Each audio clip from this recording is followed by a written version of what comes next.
Samuel Beckett's Waiting for Godot, the play in which, as so many bemoan, nothing happens. This remark, however, points to exactly what is going on in this play, as nothing is Beckett's central focus in Godot, just as it forms the focus of other plays belonging to the enigmatic theater of the absurd. But what exactly is going on in these absurdist plays? And why should we care? To understand that, we need to look to philosophy. Absurdist playwrights owe much to the French philosopher Albert Camus, who introduces many of the founding tenets of absurdism in his essay, The Myth of Sisyphus. In this essay, Camus looks to the Greek myth of Sisyphus as a model by which humans can exist without ultimate meaning or purpose. Camus' concept of an absurd existence hinges on man's action. He identifies the absurd man as he who, without negating it, does nothing for the eternal. He explains that the absurd lifestyle is found through doing or carrying out action, regardless of the futility of that action. He goes on to suggest that the absurd man, due to his awareness of his temporally limited freedom, of his revolt devoid of future, and of his mortal conscience, must choose to live. The very act of living is man's overarching absurd action. Theater of the absurd seeks to encapsulate life as an absurd action through dramatic form, as absurdist plays are crafted depictions of life being lived. Absurdist playwrights thus turn to Camus' myth of Sisyphus as the paradigm by which they model dramatic structures of character, dialogue, setting, and plot. Yet, Camus also owes much to theater practitioners, as he points to drama as an inherently absurd mode of doing from which much can be learned about living. He describes the actor's fate as an absurd fate, because the actor's realm is that of the fleeting.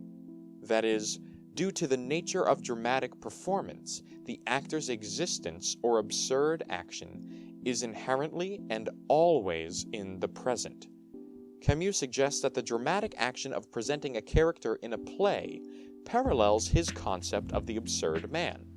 He proposes the distinct potential that drama has when he says, "Never has the absurd been so well illustrated or at such length. What more revelatory epitome can be imagined than those marvelous lives, those exceptional and total destinies unfolding for a few hours within a stage set?" Through such an appraisal of the dramatic form, Camus tasks dramatists with crafting plays that meet their full potential of encapsulating the absurd. Samuel Beckett embraces the inherently absurd quality of drama by meta-theatrically highlighting the absurdity of conventional dramatic structures. In Waiting for Godot, Beckett depicts the absurdist search for meaning in order to deconstruct the verbal, spatial, and temporal conventions of drama. Thus, Godot is meta-theatrical in that it examines the philosophical implications of dramatic performance.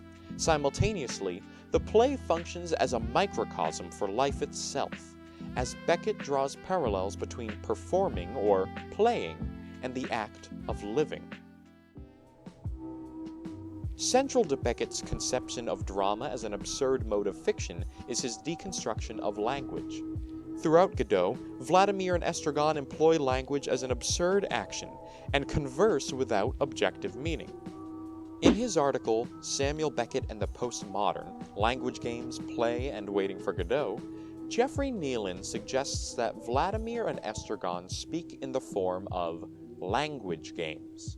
In other words, Nealon's reading of the play understands the characters speaking as an activity, or as an action, or doing, to return to Camus' terminology, and not merely as objective communication. Nealon believes that it is the play of Vladimir and Estragon's word, not any agreed-upon meaning for them, which constitutes their social bond. In other words, Beckett employs language through a mode that transcends objective meaning. According to Nealon's language game model, social and communicational interaction is the only way to legitimate existence. Thus, Vladimir and Estragon's dialogue is their absurdist action, or mode of existence. They speak to affirm existence. In other words, the characters' dialogue does not serve the purpose of advancing the plot, but rather shows characters speaking for the sake of speaking. Nealon's reading fails, however, to recognize the other ways that Vladimir and Estragon seek legitimation throughout the play.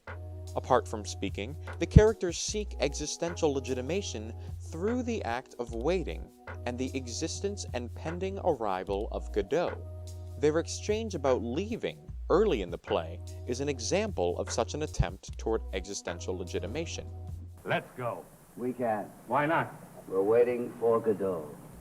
Vladimir ascribes a greater purpose to the act of waiting for Godot, revealing that mere language is an insufficient absurdist action in the greater search for affirmation of existence. Beyond deconstruction of the utility of language, Beckett deconstructs the denotative and connotative meanings that language holds.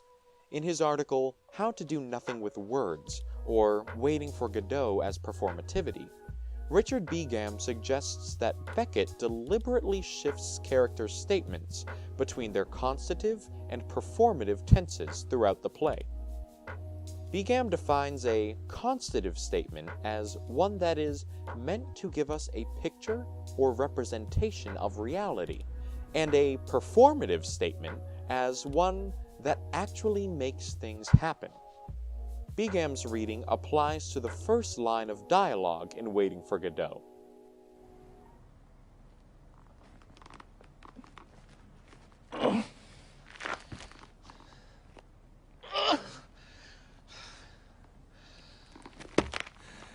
Nothing to be done. According to Begam's reading, Estragon's statement could be a constative statement, expressing his apparent inability to get his boot on, or a performative assertion, expressing man's lack of meaning or the non-existence of Camus' absurd doing. Regarding this ambiguous line, Begam asserts, Waiting for Godot commences, then, not with a personal complaint, but with a cosmic pronouncement. Humankind is without agency, without hope, without meaning. Begam elucidates how Beckett is able to imply a deeper, absurdist theme not only through symbolism, but also through his manipulation of language. Thus, Beckett's deconstruction of the objectivity of language establishes his focus on absurd existence, right in the first line of the play.